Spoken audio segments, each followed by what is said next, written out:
महाराष्ट्र में जारी राजनीतिक संकट के बीच एकनाथ शिंदे को नया सीएम बना दिया गया। तो डिप्टी सीएम पद पर बैठे देवेंद्र फडणवीस। आप सभी को बता दें किस तरीके से यहां पर 27 जून को कोरोना वायरस से संक्रमित पाए गए अजीत पवार को लेकर बड़ी खबर सामने आई है। आज उनका दूसरा कोविड टेस्ट हुआ जिसमें वे एक बार फिर पॉजिटिव हो गए हैं। अजीत पवार जो कि 62 साल के हैं, दूसरी बार कोरोना वायरस से संक्रमित पाए गए। इससे पहले वे अक्टूबर 2020 में संक्रमित हुए थे। हो सकता है कि अब वे 3 और 4 जुलाई को विधानसभा सत्र में उपस्थित ना हो। बता दें कि अजीत पवार ने सोमवार को ट्वीट कर खुद इस बारे में जानकारी दी थी।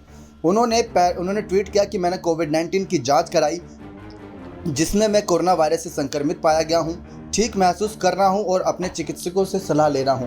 आप सभी को बता दें कि उन्होंने ये भी कहा कि आप सभी की शुभकामनाओं से मैं जल्दी कोरोना वायरस को मात देकर इसके संक्रमण से ठीक हो जाऊंगा और अपना काम शुरू कर दूंगा। मेरे संपर्क में आए सभी लोगों से मैं तुरंत जांच कराने की अपील करता हूं। बता दें कि पिछले हफ्ते मुख्यमंत्री उद्धव ठाकरे और राज्यपाल भगत सिंह कोश्यारी भी कोरोना वायरस से संक्रमित पाए गए थे। कोश्यारी को अस्पताल में भर्ती कराया गया था और रविवार को उन्हें अस्पताल से छुट्टी भी दे दी गई थी। लेकिन आपको ये भी बता दें कि गौरतलब है कि जून महीने में प्रधानमंत्री नरेंद्र मोदी एक दिवसीय महाराष्ट्र दौरे पर थे।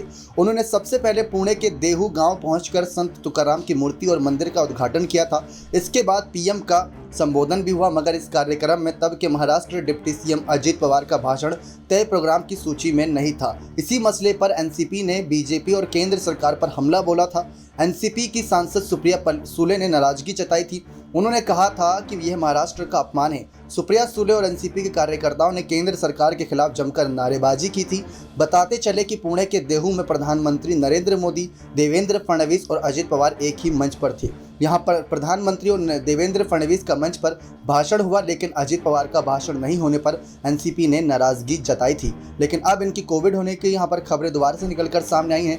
दूसरी तरफ उद्धव ठाकरे को लेकर तमाम खबरें सामने आ रही हैं। उद्धव ठाकरे पूरी तरीके से एकनाथ शिंदे पर हमला बोल रहे हैं। एकनाथ शिंदे भी यहाँ पर पूरी तरीके से बीजेपी से जब शामिल हुए, नए मुख्यमंत्री के तौर पर चुने गए, तो वो भी कुछ बड़ी बातें यहाँ पर कहते नजर आ रहे हैं शिवसेना को लेकर। इन सब के बीच अजीत पवार की ये खबर कहीं ना कहीं थोड़ी मायूस करने वाली है और इनकी आवश्यकता इस समय महाराष्ट्र के सियासी संकट के बीच। देखते हैं किस तरीके से इनको लेकर आने वाले वक्त में और क्या खबरें सामने आती हैं। नेक्स्ट 9 न्यूज़ रूम की रिपोर्ट।